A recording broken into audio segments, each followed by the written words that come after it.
Welcome to another episode of Muscle in the Morning, brought to you by Iron Mag Labs. Make your mark.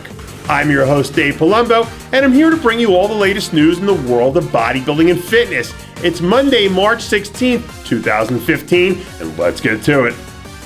The bodybuilding world converged on the land down under this past weekend for the first rendition of the Arnold Classic Australia. And once again, it was all smiles for a very impressive-looking Dexter Jackson, who did just enough to notch yet another impressive win. In the Pro Figure division, Kamala Rodriguez joined Dexter Jackson as a repeat Arnold champion by cruising to the victory. And in what certainly had to be considered the biggest shock of the weekend, Janet Legg jumped 2 spots from last weekend to upset Miss Olympia Ashley Kaltwasser in the Pro Bikini division. A move certainly that has to be considered an upset given the fact that Kaltwasser has been unbeatable for the last 2 years. In case you missed it, be sure to check out the full contest photo gallery exclusively at rxmuscle.com. It looks like the Roden family is going to be getting just a little bit bigger. Over the weekend, Sean announced that he's a few months away from becoming a proud papa. According to early reports, the baby is set to be due in mid-July, which would be just in time to add a little bit of extra incentive for a strong Olympia push and give Team Flexitron a shot to add a few new titles to his resume. Dad and maybe Mr. Olympia? Popeye once famously said, "I stands all I can stand, and I can't stands no more." And apparently that's because Popeye must have just got done training legs with Texas powerhouse Kevin O'Furum. This past weekend, a new video surfaced of O'Furum in the gym hammering out a set of heavy squats as he tries to get his legs ready to do battle against the rest of the IFBB Pro 212 division later this year.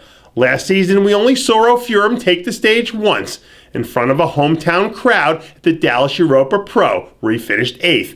But if he's continued to build on what we saw last season and added some quality size, he stands a very good chance to break into the top 5 and shake things up in the super competitive 212 division. They say that as we age, father time takes its toll, and we all slow down a step or two. But apparently no one told Rich Gaspari that. This past weekend, Gaspari released a video showcasing his trademark homicidal intensity and showing that although he may be retired, he ain't quite done yet. In the video, we see Gaspari training in the Dragon Den, absolutely obliterating 315 on the squat as he hammers out 25 piston-like reps. And despite the fact that he'll be turning 52 later this year, Gaspari still looks like he has plenty of tread still left on those tires. They say that a picture is worth 1,000 words, but in the case of Sean the Giant Killer Clarita, it seems like 2 will be just fine. Freaking ridiculous. In just about 8 weeks, the Giant Killer is set to stalk the stage in New York City once again when he does battle against some of the best in the 212 division at the IFBB New York Pro. Over the last few off seasons, Clarita has packed on slabs of new muscle, and this past year was no exception. But whether or not he has enough to overtake some of the mini monsters of the 212 division remains to be seen. Stay tuned. And that does it for yet another edition of Muscle in the Morning, brought to you by Iron Mag Labs. Make your mark. Check out ironmaglabs.com today. I'm your host, Dave Palumbo, reminding you to always be true to your passions and make sure to follow us on Facebook, Twitter, and Instagram.